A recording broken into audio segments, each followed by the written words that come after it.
નમસ્કાર, આપ જોઈ રહ્યા છો નેશન પ્લસ ન્યૂઝ. હું છું આપની સાથે હેતલ ભગત. છોટાઉદેપુરના ધંધોળા નવી વસાહત ખાતે માટીનું ગેરકાયદેસર ખોદકામ કરતા જેસીબી મશીન અને ટ્રેક્ટરને ખાણ ખનીજ વિભાગની ટીમે ઝડપી પાડ્યું હતું.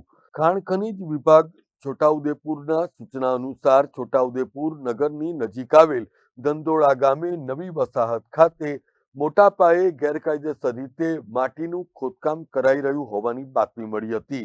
જે બાતમીને આધારે ખાણ ખનીજ વિભાગની ટીમે દરોડાઓ પાડ્યા હતા. આ દરોડામાં ખાણ ખનીજ વિભાગની ટીમ દ્વારા 30 લાખ રૂપિયાથી વધુનો મુદ્દામાલ જપ્ત કરીને કાયદેસરની કાર્યવાહી હાથ ધરવામાં આવી છે.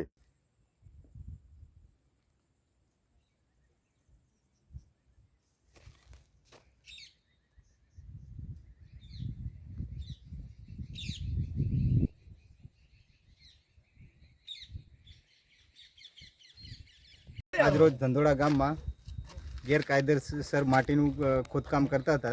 તેવામાં એક જીસીબી અને એક ટ્રેક્ટર પકડાયું. ખાણ ખનીજને જાણ થતાં તેઓ ઘટના સ્થળે આવી જતા તેઓનું એક જીસીબી અને ટ્રેક્ટર પકડાયું છે.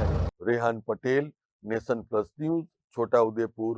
સમાચારોનો સતત અપડેટ મેળવવા માટે અમારી નેશન પ્લસ ન્યૂઝની યુટ્યુબ ચેનલને સબસ્ક્રાઇબ કરો, બેલ આઇકન દબાવો અને જોડાયેલા રહો ફેસબુક, ઇન્સ્ટાગ્રામ અને ટ્વિટર પર.